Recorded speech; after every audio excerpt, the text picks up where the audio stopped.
મૃત્યુ નજીક કોનું છે? આપણું કે પરીક્ષિતનું? હા, પરીક્ષિતના આયુષ્યને બ્રાહ્મણના બાળકે 7 દિવસ સુધી બાંધી દીધું છે. હા, આપણું આવતીકાલનું નક્કી નથી સાહેબ. હા, એટલે પરીક્ષિતે આપણા વતી પ્રશ્ન પૂછ્યો છે કે જેનું મૃત્યુ સમીપ હોય એનું પરમ કર્તવ્ય કયું છે?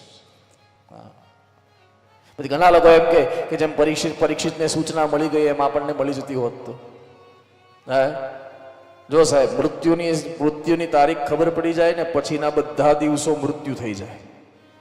હા, પછી ગણવાના જ રહે કે હવે બીજો, ત્રીજો, 8મો, 15મો, 36મો, 48મો બધું ગણવાનું જ રહે સાહેબ. હા, પણ ઘણા લોકો એમ કહે કે જીવ પરીક્ષિત છે અને બધાનું મૃત્યુ 7મા દિવસે છે અને જે દિવસે મૃત્યુ આવે એના પાછલા 7મા દિવસથી ગણો એટલે 7 જ દિવસ થાય. સાહેબ, આ તર્ક આપણી બુદ્ધિમાં ઉતરે નહીં. ભાગવતમાં એવું લખ્યું છે કે જેમ પરીક્ષિતને મૃત્યુની સૂચના મળી એમ પ્રત્યેક જીવને ભગવાન મૃત્યુની સૂચના આપે છે. પ્રત્યેક જીવ. મંદોદરીએ પણ રાવણને કહ્યું છે કાળ દંડ ગહી કાહુન મારા. કાળ કોઈને હાથમાં લાકડી લઈને મારવા નથી આવતો. હે રાવણ, કાળ દંડ ગહી કાહુન મારા, હરહી ધર્મ બલ બુદ્ધિ વિચારા. આ 4 વસ્તુ હરી લે આપણા શરીર પાસેથી, આપણી પાસેથી આ 4 વસ્તુ હરાઈ જાય એટલે સમજવાનું કે હવે નજીક છે. હા, એમ ભાગવતના 10મ સ્કંદમાં કંસવધના પ્રકરણમાં પણ 4 મૃત્યુની નિશાનીઓ છે. તમે કહેતા હો તો બતાવો, નહીં તો પછી કથાને વિરામ આપી દો. નહીં બતાવું? બતાવું. અદર્શનમ સ્વશિરષ, કંસને તળાવમાં. હા, કંસનું મૃત્યુ આવ્યું ને જ્યારે નજીક, ત્યારે કંસને આટલી નિશાનીઓ દેખાણી છે અને ભગવાન વ્યાસે એ નિશાનીઓ સર્વસામાન્ય એટલે કે જેને પણ આ નિશાની દેખાય ને સમજવાનું કે આપણે જલ્દી અચ્યુતમ કેશવમ. હા, એમાં પહેલી નિશાની છે કે આકાશમાં દ્રષ્ટિ કરવાની. આકાશમાં દ્રષ્ટિ કર્યા પછી સપ્તર્ષિ ઉગે છે. એ સપ્તર્ષિમાં 4 તારા ચોખટ હોય, ચોરસ હોય અને 3 તારા નીચે હોય પૂંછડી જેવા. એમાં નીચેથી બીજો તારો, એનું નામ છે વશિષ્ઠ.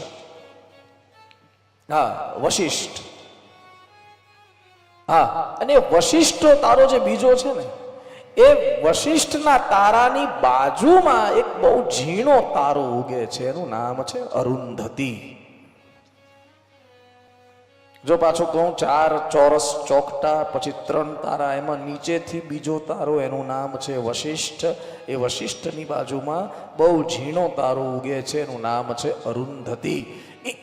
અરુંધતી નામનો તારો દેખાય તો વાંધો નહીં, પણ એ અરુંધતી તારો જો ન દેખાય તો સમજવાનું 1 વર્ષમાં. જય સિયારામ. બીજું, રાત્રે સૂતા હોઈએ અને સૂતા આપણે સ્વપ્નમાં ગરકાવ થઈ જઈએ અને સ્વપ્નમાં આપણે કાદવમાં ખૂંચી ગયા હોઈએ.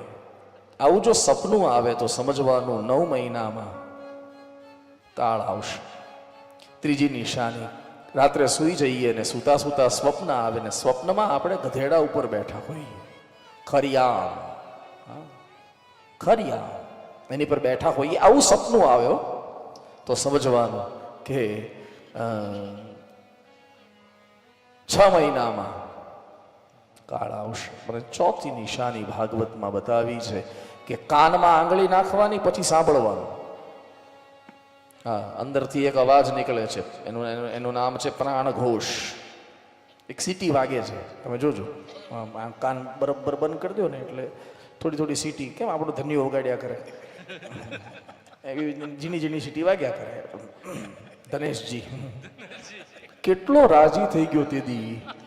અમે હુબલીમાં દાદા કથા કરીએ ને હુબલીના એક બહુ મોટા વ્યક્તિત્વ એને આવીને એને એમ કીધું, ધનેશજી મુझे आपका काम है. ત્યાં તો ફૂલાઈને મારે નિલેશને કહે કે મને ધનેશજી કીધું. અને નિલેશ કે ઓળખતા નહીં હોય એટલે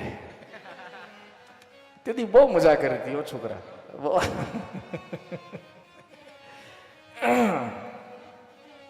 સીટી વાગે કાનમાં, કાનમાં એક અવાજ આવે છે, એનું નામ છે આંતરધ્વનિ, પ્રાણઘોષ. ઈ સંભળાય તો વાંધો નહીં, પણ ઈ સંભળાતો બંધ થાય તો સમજવાનું 3 મહિનામાં કાળ આવશે. બીજા બધા પ્રયોગ તો ખેર અલગ છે, પણ આ કાન વાળો પ્રયોગ તો લોકો આજે જ કરી લેવાના છે. હા ના, તમે જોજો 4 નિશાનીઓ આપી છે. આપણને પરમાત્મા સૂચના આપે છે, અને અને અને ક્યારેક ક્યારેક કહેવાની ઈચ્છા પણ થાય કે તમે આપણે ગમે એટલી વાર, એક ભજન પણ છે, મોંઘો મનુષ્ય દેહ ફરી ફરીને, બરાબર છે? મોંઘો મનુષ્ય દેહ ફરી ફરીને નહીં મળે હે ભાઈ તું ભજી લેને કીર્તા. મોંઘો છે. બધા જ એમ કે, કોઈ શાસ્ત્રીએ એમ કીધું કે મનુષ્ય દેહ સસ્તો છે? હા, હું તો વ્યાસપીઠ પરથી આ ચર્ચા કરી રહ્યો છું. કોઈ શાસ્ત્ર એમ નથી કહેતું કે આ દેહ મોંઘો છે, આ સસ્તો છે, કોઈ નથી કહેતું. ભજન કોઈ પણ ગાય, બધા એમ કહે કે કરુણા થાય ત્યારે પરમાત્મા આપણને મનુષ્ય દેહ આપે, પૂર્વ જન્મના પુણ્યથી, ઘણા બધા તર્કો છે. તો મારો એક વિચાર અથવા તો મારી વ્યાસપીઠ હંમેશા એમ કહેતી રહે કે જો આટલો મોંઘો દેહ હોય તો એને ક્ષણમાં છીનવવાનો પરમાત્માનો અધિકાર નથી. ક્ષણમાં કેવી રીતે છીનવી લે આપણને? નહીં. આપણી પાસે કિંમતી વસ્તુ, કોઈની ઊંચીની વસ્તુ આપણી પાસે હોય, હા, અને આપણે પછી એ આપણા ઘરમાં આપણે હાંચવીને મૂકી હોય કબાટમાં, અને કબાટને 4 તાળા મારીને આપણે ફરવા ગયા હોઈએ, સમજો કે હૈદરાબાદ, અને પછી એનો ફોન આવે કે મને અત્યારે ને અત્યારે તમારે ઓલી વસ્તુ પાછી આપવાની છે. તો આપણે એમ કહીએ ને, ભાઈ 2 દી પહેલા કહેવું જોઈએ ને, હું અત્યારે હૈદરાબાદ છું, હવે હું ત્યાંથી આવીને પછી તને આપીશ. એમ પરમાત્માને આપણે ઝઘડવું હોય તો ઝઘડી શકાય, કે ક્ષણમાં છીનવી નહીં શકો. હા, મને સમય આપવો પડશે તમારે, કારણ કે મોંઘો છે, પ્રેસિયસ છે. હા, પ્રેસિયસ છે. એ પરમાત્મા ઇન્ટિમેશન એટલે કે નોટિસ એ આપે જ છે, પણ મોહવશ આપણે સમજી શકતા નથી. બસ